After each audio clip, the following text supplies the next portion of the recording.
again from photosbyrafi.com. Today we've got a review of the Phantom 4 over here versus the old Phantom 3 Advanced that I had, which is over here. Alrighty, let's get to it. Alrighty, the main differences. Firstly, Phantom 4. Much shinier plastic, much sleeker build, everything looks much more refined as compared to the Phantom 3 just over here. The gimbal clamp. I absolutely love the new gimbal clamp on the Phantom 4, mainly because this one's fiddly. As you can see, it kind of fell off just there. Easy to take off, but getting it on, especially if you're trying to do it one-handed, juggling, a bit hard.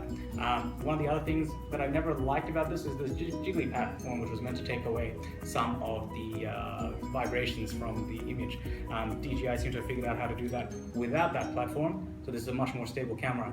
Also, just look at this gimbal clamp. Gimbal clamp comes right off, nice and easy to put it on. You just line up the camera and you just click it on onto the leg, all done.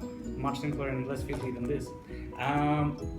The propellers, man, I love the little things that they've done to the Phantom. So instead of, I'm sure you guys remember, getting the right propeller, finding it on, spinning it shut, and then having to tighten it and make sure that it doesn't come undone during the flight. The new one, you just find the right colors, you clip it on, and you spin it shut.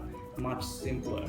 These little things make me love this thing so much more. Other things that are different, the battery cavity is huge and it's higher up on the Phantom 4 as compared to the Phantom 3. DJI says it helps stability, sure. One of the things that Philip Bloom mentioned was that the actual distance between the camera itself and the rotors is actually smaller on the Phantom 4 as compared to the Phantom 3. This one's a bit lower, if you can see. Now, for those people who get annoyed by the propellers getting in the shots, I'm not sure if DJI has changed the software or how the camera functions to compensate, so we'll test it out in a second and see how that goes. I thought the controller was different. It's not. It's almost identical to the Phantom 3 one, to the point where the first time I took it out for a spin, I took the wrong controller, that one, and it wouldn't pair with the aircraft. So the controller is identical. The only difference I can see is that there's a pause button there as compared to the old playback button. The battery has changed shape completely, so your old ones won't be compatible. The nice thing is there's a little port here for your charger to plug straight in, so you don't have to mess around with the old cover and clip and try and plug it into the old battery like you used to have to. Apart from that, obviously all the differences come from what the sensors can do and the smart flight modes, which this does not have. So we're going to take this out for a spin and see how they go on the real world. So welcome to the real world, where we're going to be flying the drone in South Perth. Gorgeous place, really.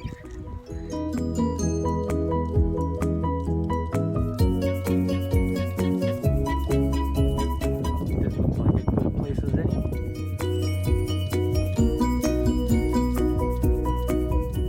Alright, here we go.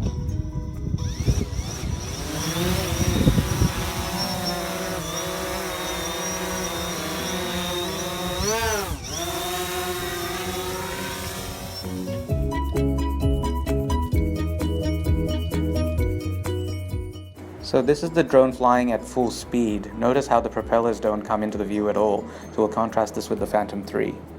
The auto return to home kicks in if the controller disconnects for too long, and the drone just flies back home.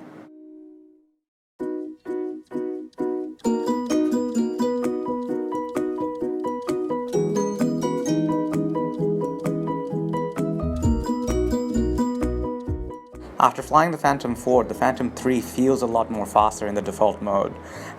The only thing is, if you look at the top left corner, the propellers seem to come into view a lot more frequently, which I never saw on any of the footage on the Phantom 4. There we go. This is Duke. You always make friends when you have drones. He's gonna go cycle ahead, or ride ahead I should say, and we're gonna use the tracking feature.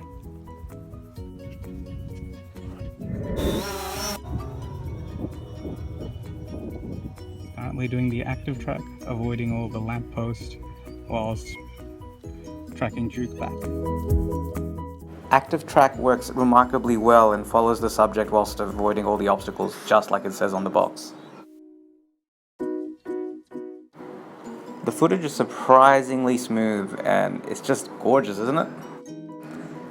The amazing thing here is that in this entire sequence, I'm not touching the control sticks. The drone is just flying itself. The stills from the Phantom 4 are quite good, but I didn't notice any huge improvements over the Phantom 3, but I'll have to test it a bit more.